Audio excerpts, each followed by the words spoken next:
안녕하세요. 저는 경기도에 사는 30대 여성입니다. 얼마 전 친했던 대학교 동창이 이혼했다는 소식을 들었어요. 사실 그 동창은 아버지가 돌아가시고 어머니와 단둘이 정말 힘들게 살다가 제법 부유한 가정의 아들과 결혼을 했어요. 결혼 후 동창회 모임에 왔는데 명품을 휘감고 나왔더라고요. 얼굴도 매우 좋아 보이고요. 그래서 돈 많은 집에 시집가서 잘 살고 있는가 보다고 생각했어요.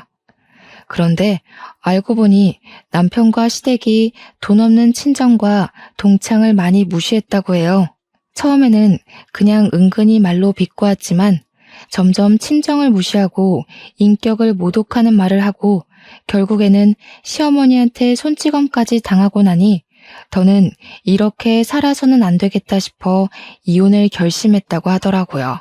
동창의 안타까운 이야기를 듣고 나니 저의 파란만장했던 이혼 과정도 생각나서 이렇게 사연을 보냅니다. 제가 이혼을 하게 된 이유도 동창과 마찬가지로 돈 때문이었어요. 그러나 저는 동창과는 반대로 시댁이 너무 가난해서 이혼을 하게 됐습니다. 저와 남편은 둘 다 꽤 괜찮은 회사에 다니고 있었어요. 그래서 둘이 결혼을 하면 재벌만큼은 아니더라도 넉넉하게 살 수 있겠다고 생각을 했죠. 그런데 결혼 준비를 하며 시아버지가 몇 년 전에 보증을 잘못 써 빚이 많이 있다는 것을 알게 되었어요. 시아버지가 참 좋으신 분이긴 한데 거절을 잘 못하시거든요. 그런 성격 때문에 남편이 정말 많이 답답해하고 그런 모습은 절대 닮지 말아야지 생각하며 자랐다고 하더라고요. 아무튼 시아버지의 보증 때문에 빚을 많이 지게 되자 남편 월급의 대다수가 집안 빚 갚는 데 나가고 있었어요. 그러니 남편은 월급을 많이 받아도 모아둔 돈은 거의 없었어요. 상견례하기 전에 이런 사실을 알게 되었지만 저는 그래도 결혼에는 망설임이 없었어요. 왜냐하면 저도 남편도 다니는 회사의 복지도 좋고 급여도 또래와 비교하면 꽤 높았거든요. 특히 남편의 회사는 매년 월급을 많이 올려주는 회사로 유명했어요. 그래서 시댁의 빚 문제는 둘이서 힘을 모으면 충분히 해결해 나갈 수 있다고 생각했죠. 결혼을 준비하며 신혼집을 구해야 하는데 남편이 모은 돈이 없고 제가 가진 돈으로도 집을 사기에는 조금 부족한 상황이었어요. 그런다고 굳이 대출을 받고 싶진 않았어요. 그래서 많은 고민 끝에 우리는 제 명의로 된 오피스텔에서 살기로 했어요. 그 오피스텔은 제가 20살이 되던 해에 성인이 된 기념으로 부모님께 받은 선물이었어요. 일단 둘 다 집을 새로 구할 만큼 넉넉한 돈이 없으니 돈이 모일 때까지 그 오피스텔에 들어가 살기로 한 것이죠. 이 오피스텔은 풀옵션이라 딱히 살 가전제품도 없었어요. 결혼하며 남편이 산 것이라고는 자신의 취미를 위해 산 80인치의 TV와 책상, 최고급 의자, 고성능의 컴퓨터가 다였어요. 사실 남편은 집에서 영화 보고 게임하는 것을 좋아하거든요. 그래서 모니터도 가장 큰 것으로 컴퓨터도 항상 고성능으로 사곤 했어요. 그래도 저는 너무 행복했어요. 비록 남편에게 커플링밖에 받은 것이 없지만 남들은 결혼하며 혼수에 뭐에 돈이 많이 든다고 하던데 저는 정말 결혼식에 신혼여행 비용 말고는 돈이 거의 안 들었거든요. 무엇보다 그 당시에 저는 이런 것들이 하나도 보이지 않을 정도로 너무 사랑했어요. 그러나 친정엄마는 결혼하는 것에 대해 그다지 마음에 들지 않게 생각하셨어요. 아무리 그래도 그냥 친구랑 동거하는 것도 아니고 명색이 결혼인데 내 명의로 있던 오피스텔에서 살고 사위라는 것은 아무 준비도 하지 않는 모습이 마음에 들지 않는다고 하시더라고요. 그래도 저는 남편이 회사에서 평판도 좋고 성실한 이미지라고 우리 정말 행복하게 잘 살 수 있다고 이야기하며 엄마를 설득했어요. 그때 엄마의 말을 들었어야 했는데 듣지 않았다가 결국 이렇게 이혼녀가 된 것이 참 후회스럽네요. 아무튼 우여곡절 끝에 결혼하고 처음에는 정말 좋았어요. 시댁 식구들도 잘해주시고 남편도 정말 잘해줬어요. 하루하루 행복하게 살아가던 중 시댁이 오피스텔 근처로 이사를 왔어요. 마침 근처 아파트가 아주 저렴한 가격에 나오기도 했고, 혹시 나중에 아이가 생기면 아이가 4살이 될 때까지는 아이를 봐주시겠다면서요. 저는 안 그래도 아이 생기면 이 좋은 회사를 간둬야 하나 걱정을 많이 했는데, 제가 그런 부탁을 하기도 전에 먼저 그리해 주신다는 말씀하셔서 정말 감사했어요. 시댁이 이사를 오고 얼마 지나지 않아 코로나가 급속도로 퍼지기 시작했어요. 유례없던 전염병에 학교도 비대면으로 전환되자 우리 회사도 정부의 방침에 따라 주 4회 재택근무로 전환되었어요. 집에서 한창 일하고 있던 어느 날 시어머니한테 전화가 왔어요. 병원 약을 타러 가야 하는데 날씨가 너무 더워서 도무지 못 가겠다면서 바쁘지 않으면 차 좀 태워달라고 하셨어요. 어차피 급한 일은 다 처리했던 터라 저는 알겠다고 하고 시댁에 가서 시어머니를 모시고 병원을 향했어요. 어머니, 진료는 잘 받으셨어요? 여기서 수납하면 된대요. 그래? 얘야. 근데 내가 지금 화장실이 너무 급해서 그런데 화장실 좀 다녀올 테니 네가 계산 좀 해놔라. 좀 있으면 퇴근 시간이라서 차 막히잖니. 부탁한다. 시어머니는 제게 병원비 계산을 맡기고 화장실로 가셨어요. 약국에서도 수납해야 하는 순간 갑자기 급한 전화가 왔다며 약국 밖으로 나가시더라고요. 예상치 못한 상황들에 약간 당황했지만 시어머니도 내 가족인데 이깟 병원비와 약값 한 번 못 내나 싶어 군말 없이 10만 원가량을 제가 다 결제했네요. 시어머니는 당연히 제가 돈을 냈겠거니 하고 생각하셨는지 병원비나 약값에 대해서 그 어떤 말씀도 하지 않으시더라고요. 시어머니를 집에 모셔다 드리고 집에 오니 남편이 퇴근해 있었어요. 어디에 갔다 오냐길래 오늘 있던 일들을 이야기했어요. 사실 오늘 집에서 일하는데 어머니한테 전화 오더라고. 병원에 좀 데려다 달라고. 급한 일은 다 처리했으니 알겠다고 하고 갔지. 갔는데 병원비랑 약값 거의 한 10만 원 정도 나왔는데 그거 다 내가 냈어. 엄마는 지갑 안 가져가셨대? 그건 아니고 병원비 계산할 때는 갑자기 화장실에 가시고 약값 계산할 때는 급한 전화 있다고 받으시러 나가시더라고. 거기서 수납하는 곳 앞에서 멀뚱히 서 있기도 좀 그래서 내가 다 계산했지. 그래? 잘했네. 그런데 뭔가 조금 기분이 이상하더라고. 우리 엄마라면 내가 병원비를 낸다고 해도 절대 안 된다고 그러실 테고 혹시나 내가 계산을 하게 되면 반드시 병원비만큼의 뭐라도 사서 주시는데 그냥 당연히 내가 병원비를 내는 것처럼 되어버리니 조금 그랬어. 지금 우리 엄마한테 나가는 병원비가 아깝다는 거야? 와, 우리 엄마도 이제 가족이야. 솔직히 우리 엄마가 네 생각해서 아이 갖고 하면 회사 생활하는데 힘들까봐 아는 사람 아무도 없는 우리 집 근처로 이사까지 오셨는데 좀 야박하네. 그 정도도 못 해드려? 실망이야. 저는 솔직히 10만 원이 아깝지는 않았어요.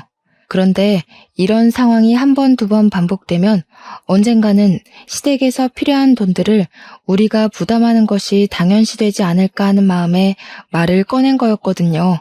사실 우리도 지금이야 돈을 잘 벌지만 아이 없을 때 차곡차곡 모아놔야 나중에 아이가 크고 돈 많이 들 때 넉넉하게 키울 수가 있잖아요.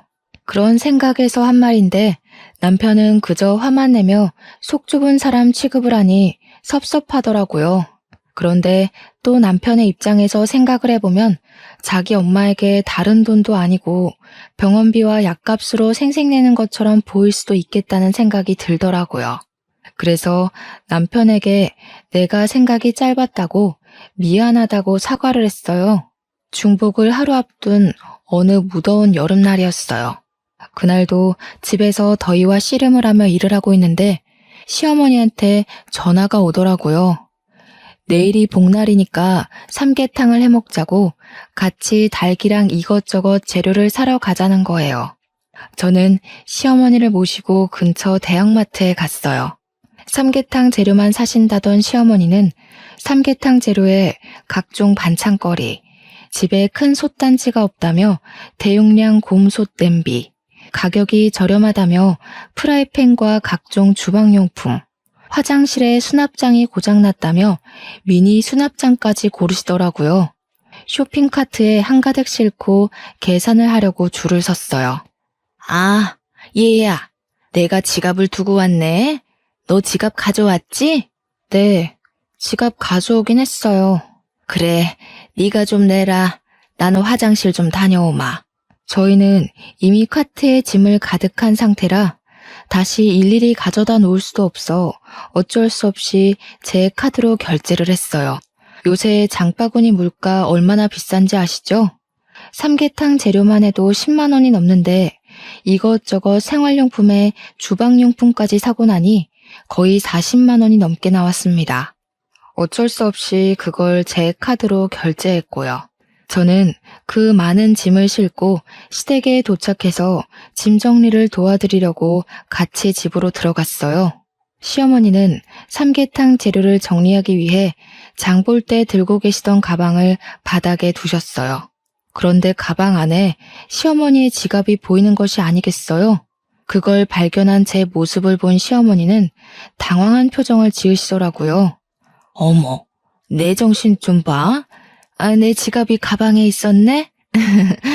가방에 지갑이 있다는 거 모르셨어요? 아까는 분명히 안 보였는데. 요새 내가 이렇게 정신이 없지 뭐니. 다음에는 내가 꼭 내마. 이렇게 얘기하시는데 다시 장본 비용을 제게 달라고 하기도 뭐하고 또 얘기하는 것도 뭔가 쫌생이 같이 보여서 그냥 그러려니 하고 넘겼어요. 남편에게도 아무 말 하지 않았고요. 그렇게 제가 재택근무를 하는 동안 한 달에 한 번에서 2번 정도 불려가서 시장 보는 비용, 병원 비용을 다 제가 냈어요. 그래도 꾸준히 저도 돈을 적지 않게 벌고 있었고 남편도 안정적으로 벌고 있어서 여기에 대한 부담이 그리 크지는 않았어요.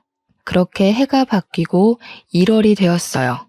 남편에게는 이제 고3이 되는 남동생이 하나 있었어요. 집에서 쉬고 있는데 남편이 갑자기 남동생 이야기를 조심스레 꺼내더라고요. 이번에 진수 고3 되는 거 알지? 근데 진수가 집에서 공부가 안 된다고 독서실에 다닌다네? 그래? 하긴 집보다는 독서실에서 조용히 공부하는 것이 훨씬 좋지. 독서실 비용이 한 달에 40만 원 정도 한다던데 그 비용 우리가 내는 것 어때? 우리가? 한 달에 40만 원씩 매달 내자고? 우리 아버지 보증서 시고 해서 집안 빚은 많고 진수는 인생에서 가장 중요한 고3이잖아. 우리는 둘 다 돈 잘 벌고 좀 넉넉하니까 우리가 진수 좀 도와주자. 그래도 매달 40만 원은 너무 부담돼. 우리가 독서실 비용 대주면 진수가 1년간 공부 열심히 해서 나중에 잘 되면 우리를 모른 척 하겠어? 나중에 우리 늙고 힘들 때 도와주겠지. 그때 형과 형수님이 도와줘서 잘 됐다고 하면서 말이야. 좀만 도와주자. 솔직히 이런 남편의 제안이 반갑지는 않았어요. 저는 우리의 미래를 위해서 적금을 들고 싶었어요. 사실 돈이 아깝기도 했고요. 그래도 남편이 너무 원하기도 하고 고3인 도련님이 어디 나가서 아르바이트 할 수 있는 상황도 아니기에 그냥 알겠다고 했어요. 노는데 쓰겠다는 것도 아니고 미래를 위해 공부를 하는데 쓰겠다는데 뭐 어쩌겠어요. 조금이라도 형편이 넉넉한 사람이 도와주고 나중에 우리 집이 힘들고 도련님이 잘 되면 도움도 받고 하면서 사는 것이 가족 아닌가 하고 좋게 좋게 생각했죠. 그리고 설날이 되었어요. 아침에 차례를 지내고 시부모님께 새해 복 많이 받으시라고 큰절을 했어요. 시어머니는 새해 덕담을 하시며 제 손을 꼭 잡으시더라고요. 얘야, 우리 진수 독서실 비용 내주기로 했다면서? 너무 고맙다. 아니에요. 저희는 그래도 둘 다 돈 벌고 아직 아이도 없어서 약간 여유가 있으니 괜찮아요. 그래. 그렇게 둘이 서로 돕고 사는 것을 보니 보기 참 좋구나. 좋게 봐주셔서 감사합니다. 참 진호야. 너 옛날에 옆집에 살던 그 아줌마 알지? 이번에 그 집 아들이 사업이 대박 나서 아들 부부한테 한 달에 용돈을 100만 원씩이나 받는다더라. 그래서 말인데 솔직히 너네도 돈을 적지 않게 벌잖니. 우리 솔직히 요새 나이도 들고 일하기도 힘든데 조금 너희들이 도와줬으면 싶은데. 그 집 그렇게 사고 치더니 결국 대박이 났네. 그래서 엄마는 얼만큼을 원하는데? 우리도 염치가 있지. 한 달에 100만 원은 바라지 않고 한 60만 원 정도만 주면 우리가 그 안에서 알뜰살뜰히 생활해 보마. 한 달에 60만 원이야 뭐. 알겠어. 그럼 집에 가서 입금할게. 남편은 시어머니의 말에 제 의견은 묻지도 않고 바로 용돈을 드리겠다고 하더라고요. 솔직히 지금 도련님 독서실 비용 40만 원에 부모님 용돈 60만 원까지 드리면 시댁에 들어가는 돈만 해도 한 달에 고정으로 100만 원이에요. 솔직히 100만 원이 적은 돈은 아니잖아요. 저는 이건 아니다 싶어 집에 오자마자 남편에게 이야기했어요. 시부모님께 정말 용돈 60만 원씩 드릴 거야? 그러면 도련님 독서실 비용 40만 원에 시부모님 용돈 60만 원까지 한 달에 100만 원이야. 매달 100만 원씩 고정으로 시댁에 나간다고. 진수 독서실 비용은 올해만 내면 되고 그럼 내년부터는 한 달에 60만 원만 나가면 되잖아. 올 한 해만 우리가 좀 고생하면 되지 뭐. 솔직히 시어머니 병원 가실 때나 시장에 가실 때 꼭 나를 데리고 가셔서 내 돈 쓰시게 만드는데 그런 돈만 해도 꽤 나와. 그런데 거기에 60만 원까지 추가로 드리자고? 우리가 뭐 갑부야? 막말로 로또라도 당첨됐으면 얼마든지 그렇게 해드릴 수 있어. 그런데 우리도 솔직히 이제 돈을 모으고 생활해야 하는데 우리 돈 자꾸 시댁으로 가면 우리는 돈 언제 모아? 엄마가 자꾸 시장이나 병원에 가실 때 네 돈을 쓰게 하니까 용돈을 드리자는 거야.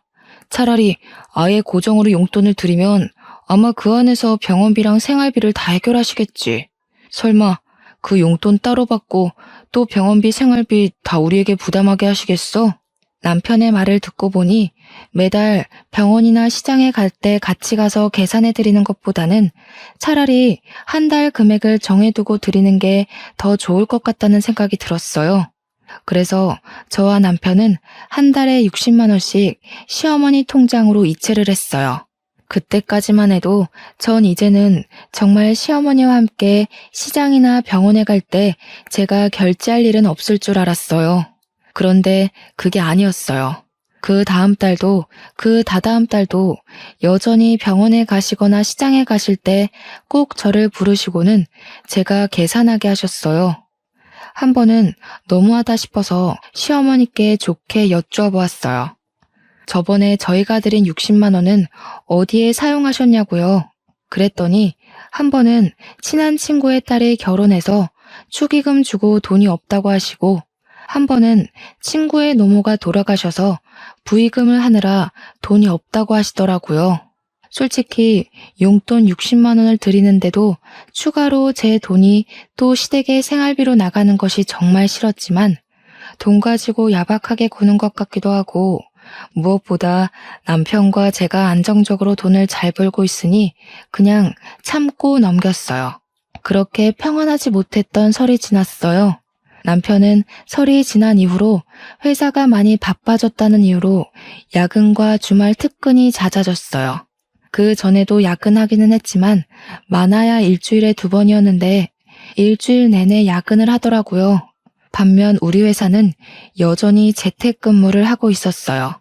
전 직원이 매일 출근했던 코로나 전보다 주 4일 재택근무를 하였을 때 직원들의 업무 효율성이 더 높아져 이제 주 3일 재택근무를 시행하고 있었거든요. 남편은 회사에서 매일 늦게 오고 저는 집에서 열심히 일하고 있는데 남편이 회사에 있을 시간인데 집에 오더라고요. 표정도 매우 안 좋고 회사의 짐을 다 가지고 왔어요. 남편에게 이 시간에 무슨 일이냐고 물어보니 회사를 잘렸다는 거예요. 그런데 잘린 이유가 조금 이해가 되지 않았어요. 남편 회사는 자동차 부품을 만드는 회사예요. 자동차 부품을 만들고 나면 제품을 생산하고 남은 짜투리 고철이 생기게 되는데 이 고철을 아무 곳에나 버리는 것이 아니라 회사에서 지정한 업체에 팔게 돼 있었어요. 그런데 어느 날부터 남편이 소속한 부서의 팀장님이 자투리 고철 중 일부를 남편의 차에 실으라고 했대요. 그러고는 고철 업체 하나를 알려주며 거기로 가서 그 고철들을 주고 오라고 지시를 했다는 거예요. 남편은 뭔가 이상하긴 했지만 팀장님이 회사 설립 구성원이기도 하고 사장님과 사촌지간이라 당연히 사장님이 시키신 일이라고 생각했대요. 그래서 팀장님이 시킨 대로 했는데 알고 보니 팀장님이 개인적으로 친한 지인이 하는 고철업체에 팔아서 사장님 몰래 돈을 챙겼던 거예요. 사장님은 남편이 혼자 한 행동인 줄 알고 남편에게 회사에서 나가라고 했다는 거예요. 그럼 여보는 고철 회사에 넘겨주고 따로 돈 받은 거 있어? 아니, 나는 전달만 했고 팀장님이 그 돈을 다 가져갔어. 나는 그냥 기름값 정도? 그럼 팀장님이 시키시길래 사장님께서 지시하신 줄 알았다고, 이게 그렇게 되는 줄 몰랐다고 말씀드리지 그랬어. 얘기는 했지. 근데 사장님이 팀장님 말만 듣고 너무 화나셔서 나보고 무작정 나가라는 걸 어떡해. 저는 솔직히 남편의 말이 이해가 되지 않았어요.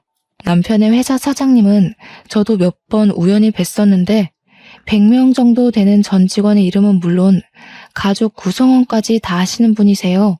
게다가 회사를 경영할 때 직원과 직원 가정의 행복이 가장 중요하다고 생각하시는 분이라서 직원들을 위해서라면 뭐든지 다 해주시는 분이셨죠.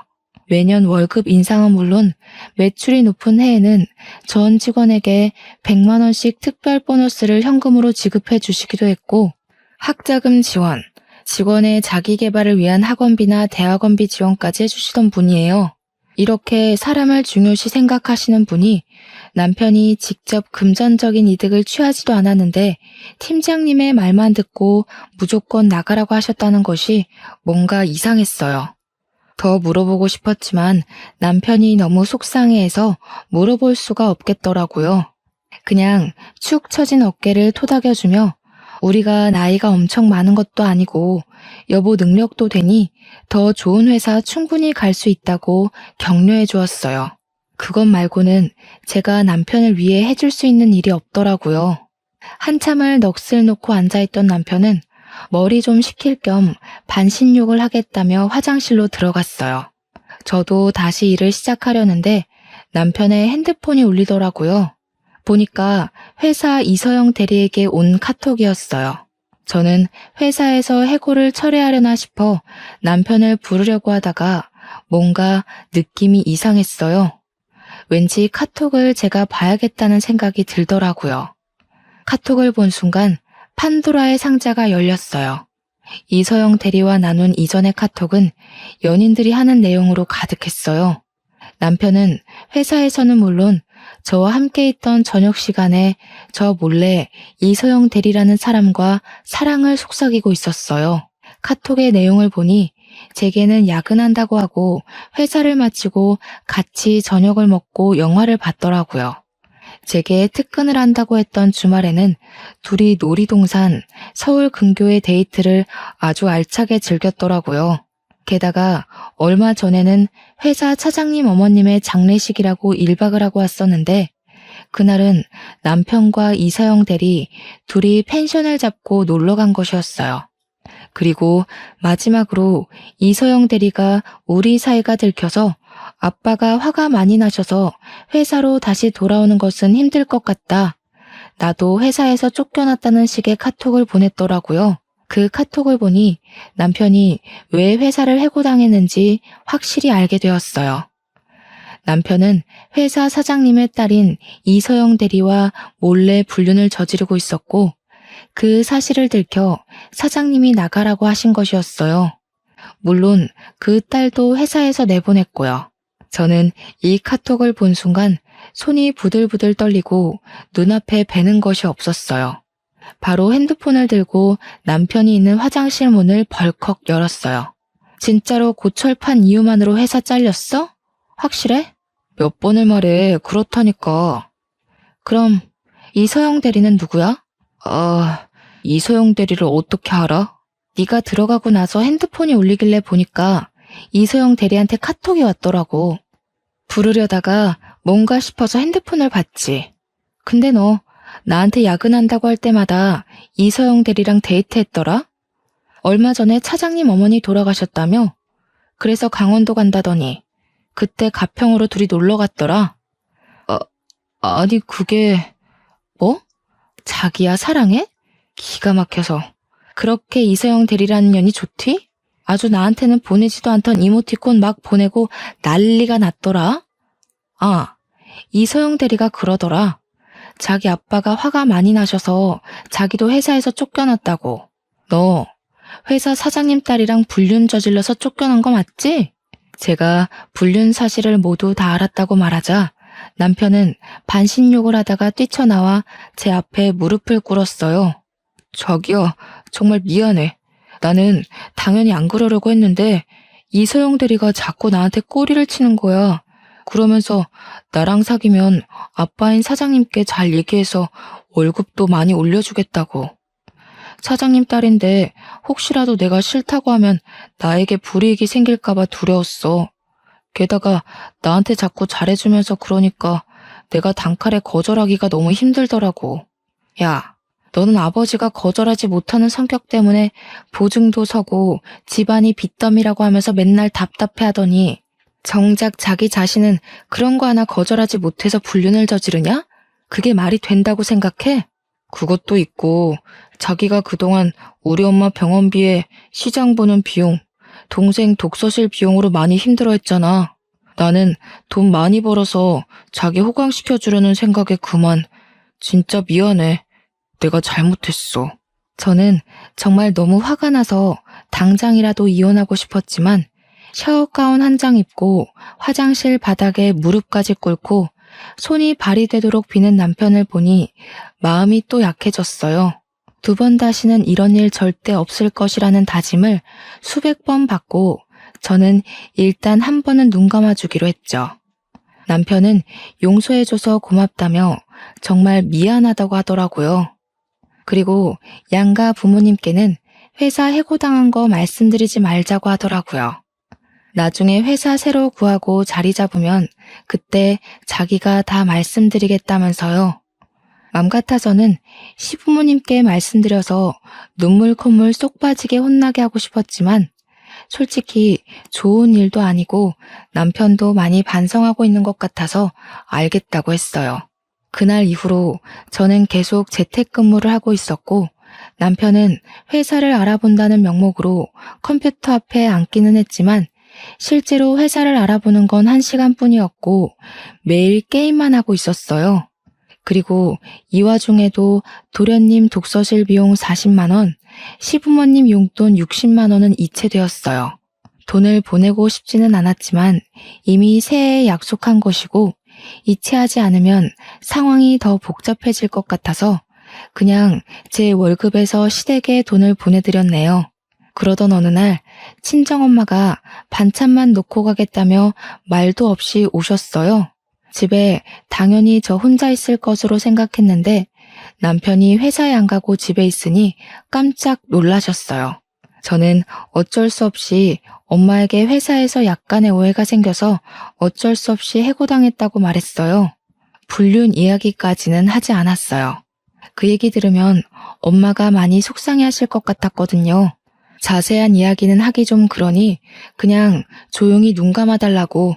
지금 남편도 매우 속상한 상태이고 새로운 회사 구하려고 노력하고 있다고 했죠. 엄마는 어두운 표정으로 반찬을 두고 집에 가셨어요. 얼마 뒤 엄마 이름으로 돈이 500만 원이 입금되었어요. 엄마가 지금 줄 수 있는 여윳돈이 이것뿐이라며 혹시라도 급한 일 생기면 이 돈으로 해결하라고 하시더라고요. 저는 결혼해서 잘 사는 모습을 보여드리고 싶었는데 부모님께 걱정만 끼쳐드린 것 같아서 너무 죄송하더라고요. 그래도 앞으로라도 잘 사는 모습을 보여드리기 위해 저는 더 열심히 일하고 알뜰살뜰하게 살아야겠다고 다짐했어요. 남편의 백수생활 2주일째. 여전히 남편은 회사 구할 생각은 없고 집에서 열심히 게임만 하고 저는 재택근무로 정신없는 시간을 보내고 있었어요. 열심히 일하는데 시어머니한테 또 전화가 오더라고요. 병원에 가야 하니 데려다 달라고요. 여보, 지금 어머니가 병원 가신다고 데려다 달라는데 자기가 한 번만 가면 안 돼? 지금 우리 엄마는 나 회사에 잘 다니고 있는 줄 아는데 내가 어떻게 가? 말이 된다고 생각해? 바쁘더라도 잠깐 머리 식힌다 생각하고 네가 가. 일은 이따 밤에 이어서 하면 되잖아. 어머니랑 같이 가길 바랬던 내가 등신이지. 아, 나 간다. 저는 남편에게 있는 짜증 없는 짜증을 다 내며 시댁으로 갔어요. 그곳에서 시어머니를 모시고 병원을 가서 병원비, 약값 모두 다 제 카드로 결제를 했네요. 또 시어머니는 지갑을 가지고 오시지 않았더라고요. 시댁에 모셔다 드리는데 시어머니는 내일은 시장에 장 보러 가야 하니 또 같이 가자고 아침 10시까지 시댁 앞으로 오라고 하시더라고요. 저도 시장에 장 볼 것이 있기도 해서 알겠다고 하고 집에 왔어요. 다음날 아침 시댁에 가려고 준비 중인데 남편은 거실에서 술 먹고 게임을 하다가 늦게 잠든 모양이더라고요. 소파에 누워 코골며 자고 있길래 저 시댁에 간다고 흔들었어요. 깨워도 못 일어나는데 짜증이 확 나더라고요. 저는 정신없이 자는 남편의 등을 확 때린 후 신경질 내는 남편을 두고 시댁으로 갔어요. 시어머니는 장바구니를 들고 집 앞에 서 계시더라고요. 시어머니와 함께 장을 보고 그날도 역시 장 본 비용은 다 제가 냈네요. 시어머니는 일부러 그러셨는지 정말 실수로 가져오지 않으셨는지 모르겠지만 오늘도 지갑을 가지고 오시지 않았더라고요. 장을 본 것을 들고 시댁으로 가서 장 본 것들을 정리하는데 시어머니가 잠깐 거실에 앉아보라고 하시더라고요. 얘야, 우리 진수 내년이면 이제 대학교 가는 거 알지? 애가 마음을 얼마나 독하게 먹었던지 독서실에서 매일 자정해 오고 하더라. 아주 서울대 가겠어. 네, 도련님은 원래 성실하시고 공부도 잘하셔서 분명히 원하는 곳에 갈 수 있을 거예요. 그래서 말인데 내년에 진수 대학교 입학금과 학비 일부만 좀 지원해 줄 수 있겠니? 네? 대학교 입학금과 학비가 얼마나 비싼데 그것을 어떻게 지원해요? 왜 못하니? 너 젊을 때부터 한 회사 계속 다녔으니 퇴직금도 적지 않을 것이고 그 퇴직금 조금 먼저 받고 대출 좀 받아서 진수 학비 지원해주면 되지. 우리가 모아둔 돈이 없어서 그래.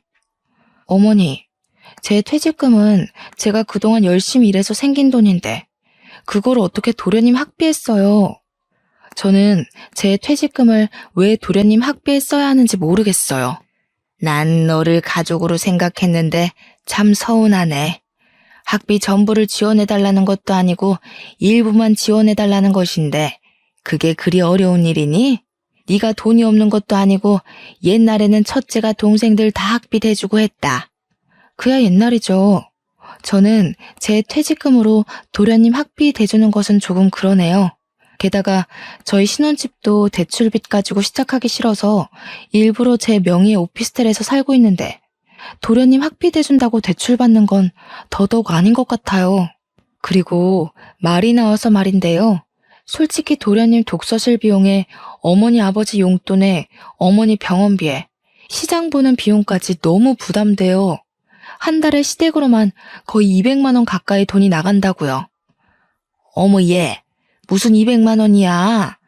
진수 독서실 비용 40에 우리 용돈 60까지 해서 100만 원이지. 내 병원이랑 시장 보는 비용 그까짓 것 해봤자 얼마나 된다고. 어머니, 제 카드 명세서 뽑아드릴까요? 어제 병원비에 약값만 20만 원에 오늘 시장 보는 값이 15만 원이나 나왔어요. 고작 이틀 만에 벌써 35만 원이나 나왔다고요. 보자 하니까 너무하네. 솔직히 너희는 둘 다 꽤 좋은 직장에서 일하고 있지 않니? 하나뿐인 귀한 도련님 학비 지원 하나 못 해주니? 둘 다 일한다고요? 아닌데요? 지금 남편 집에 있어요. 회사 사장님 딸이랑 불륜 저질러서 회사 잘렸어요. 저는 시어머니의 뻔뻔스러운 돈 요구에 너무 화가 나서 남편이 불륜을 저질러 회사 잘렸고, 그래서 지금 저 혼자 돈 벌어서 남편을 먹여 살리고 있다고 했어요. 얘, 너 무슨 소리를 하는 거니? 우리 진호가 불륜을 저질러서 잘렸다고? 그게 말이 돼? 우리 진호가 얼마나 성실하고 착한 아이가 아닌데 네가 잘못 알고 있는 거겠지. 그래요? 그럼 한번 지금 우리 집으로 가서 직접 보시죠. 저는 시어머니를 모시고 집으로 갔어요. 거실에는 남편이 밤새워 먹었던 맥주캔과 컵라면이 아직도 있었고 남편은 여전히 소파에 누워 코골며 자고 있더라고요. 회사에 당연히 있다고 생각한 시어머니는 남편의 모습에 깜짝 놀라셨어요. 진수야, 너 진짜로 사장님 딸이랑 바람 펴서 회사 잘린 거야? 아니, 그냥, 야, 너는 내가 알아서 잘 처리한다니까 굳이 엄마 걱정되게 다 얘기했냐? 회사에서 사장님 딸이랑 불륜 저질러서 회사에서 잘린 주제에 밤새 게임을 하고 맥주만 먹으면서 회사 구할 생각이 없어 보여서 그랬다 왜? 안 그래도 지금 내 월급만으로 생활하기 힘든데 시어머니 용돈에 도련님 독서실 비용에 시어머니 병원비에 시장값에 얼마나 힘든지 알아? 게다가 어머니는 내년에 도련님 대학 학비까지 요구하시더라.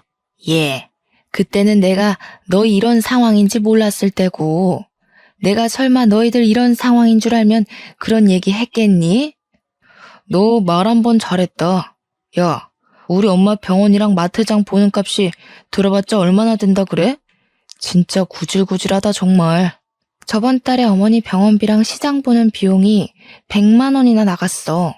거기에 도련님 독서실 비용 40, 부모님 용돈 60까지 다달이 시댁에만 200만 원이 나간다고. 너 만약에 우리 집에 매달 200만 원씩 나간다고 하면 군소리 없이 보낼 수 있어? 무슨 100만 원이나 들어 말이 되니?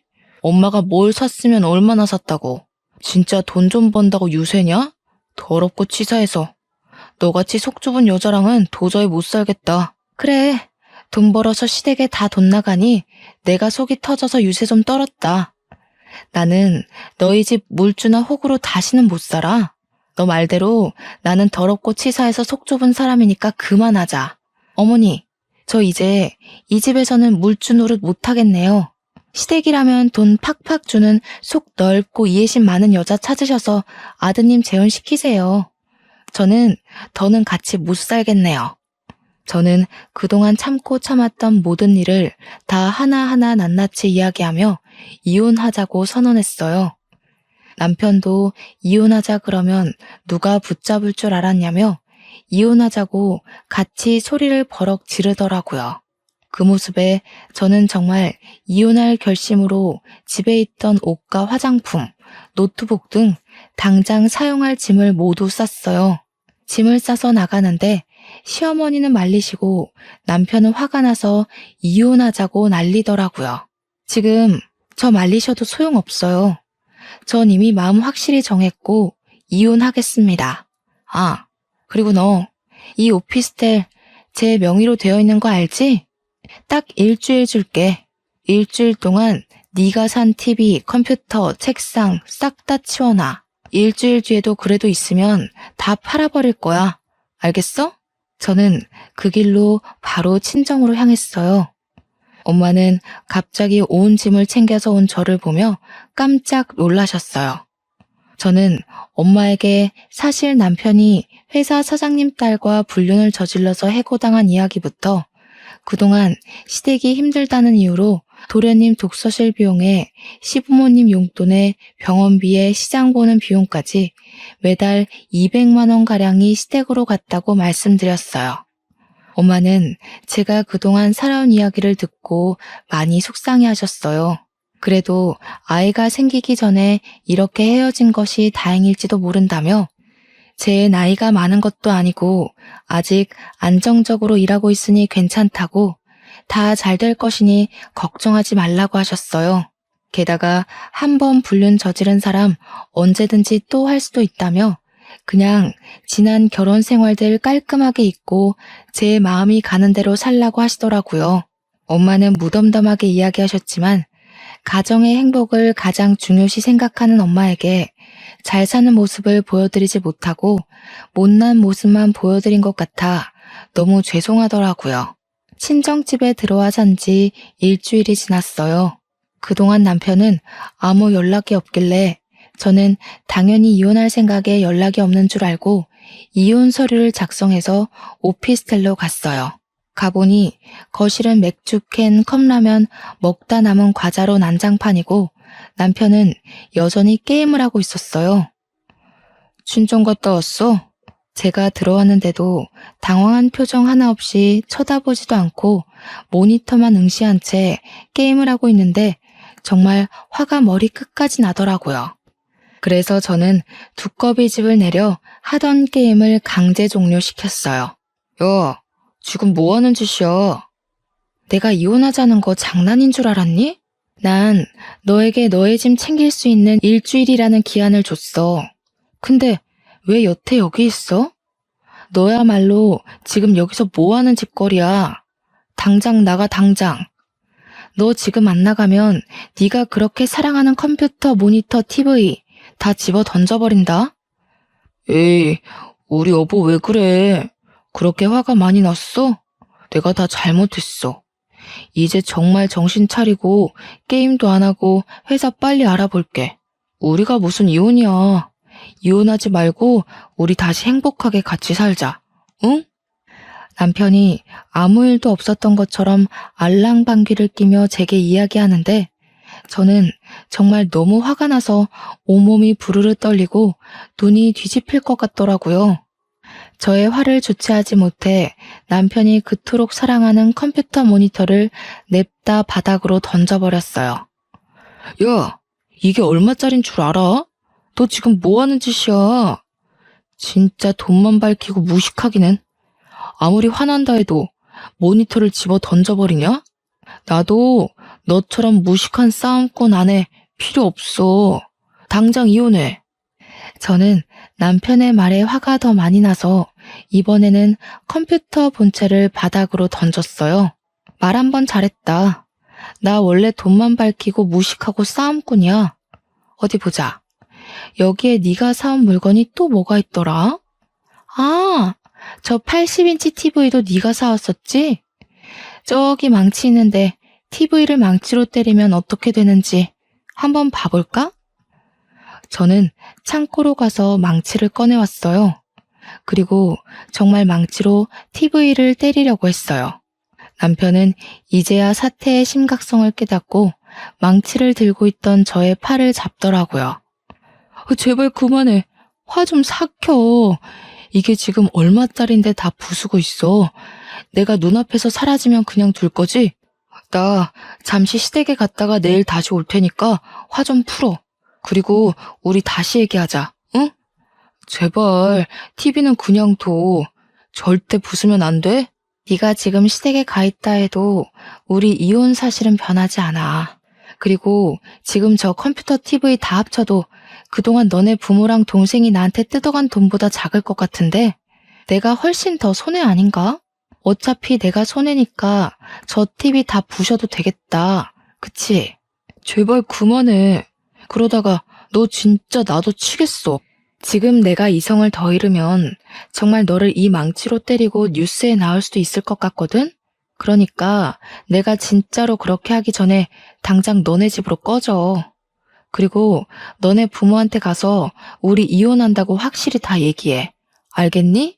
남편은 이성의 끈을 겨우겨우 붙잡고 있는 저를 두려운 눈빛으로 보며 도망치듯이 나갔어요.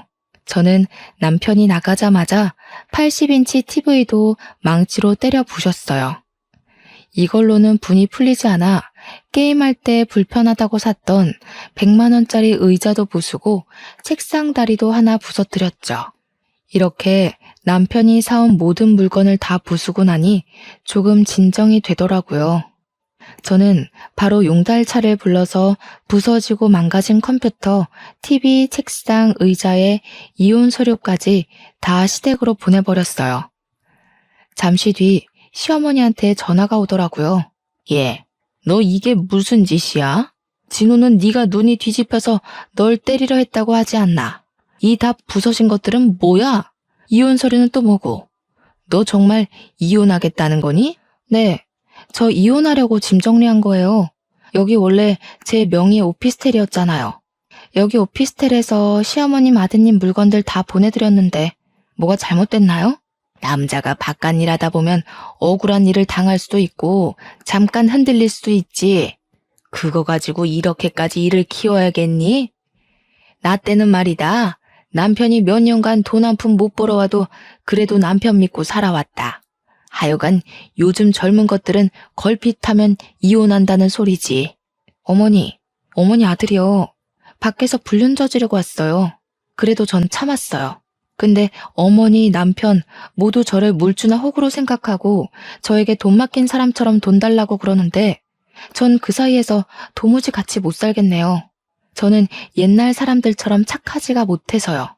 아, 제가 이혼 서류 같이 보냈죠? 어머니 아들한테 그 서류 작성해서 내일 아침 9시까지 법원 앞으로 오라고 전해주세요. 만약에 안 오면 저 이혼 소송 갈 거예요. 그리고 오피스텔 비밀번호도 바꿨으니 이제 두 번 다시는 이 집 올 생각 하지도 마세요. 아시겠어요?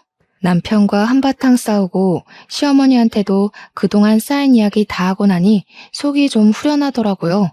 정신 좀 차리고 어질러진 집을 정리하고 저는 혼자 맥주를 마시다가 잠이 들었어요. 그리고 다음날 아침 9시에 법원으로 가니 남편이 이혼 서류를 작성해서 왔더라고요. 우리는 아무 말 없이 이혼 서류를 냈어요. 그리고 오피스텔에 다시 갔는데 혼자 오피스텔에 있으니 자꾸 남편 생각이 나서 화가 나 견딜 수가 없더라고요. 거기서 계속 살다가는 제가 화병이 나서 죽을 것만 같아 그 길로 오피스텔을 헐값에 팔아버리고 친정집에 아예 들어갔어요. 그 뒤로 저의 이혼은 재빠르게 진행됐어요. 둘이 같이 산 시간이 짧고 재산 분할할 것도 없고 아이도 없으니 정말 빠르게 이혼 처리가 되더라고요. 이렇게 저의 결혼 생활은 이혼으로 끝맺음 되었답니다. 저는 사실 결혼은 서로가 사랑하는 마음만 있으면 될 줄 알았어요. 그동안은 사람들이 다들 결혼을 할 때 조건을 보는 모습을 보며 속물이라고 생각하며 속으로 비난했었거든요. 그러나 제가 이혼이라는 큰일을 겪고 또 친구의 이혼 소식을 들으니 생각이 바뀌었어요. 결혼할 때 상대의 성격이나 인품도 봐야 하지만 집안의 경쟁력도 반드시 확인해서 경제적 수준이 비슷한 집안이 결혼해서 사는 것이 가장 행복한 삶을 사는 것이 아닐까 하는 생각이 드네요. 경제적으로 차이가 나게 되면 아무래도 더 부유한 쪽이 그렇지 못한 쪽을 무시하게 되는 것 같아요. 무시하지 않는다 해도 어려운 집안은 넉넉한 집안에 자꾸 기대하게 되고 그 기대에 만족하지 못하면 실망을 하게 되죠. 반대로 경제적으로 넉넉한 집안은 어려운 집안의 요구에 딱 잘라서 거절하기도 맞춰주기도 어려운 애매한 상황이 반복되며 스트레스를 받게 되는 것 같아요. 이러한 말하지 못할 애매한 상황들이 쌓이고 쌓여 폭발하게 되고 결국엔 이혼하게 되는 것 같아요. 물론 경제적으로 차이가 크게 나도 제 생각과는 다르게 잘 맞춰서 살아가는 사람들도 분명히 있을 거예요. 그러나 저는 이러한 가정이 될 확률은 로또에 당첨될 만큼 매우 낮은 확률이지 않을까 하는 생각을 해봅니다. 저는 당분간은 결혼에 대한 생각이 없어요.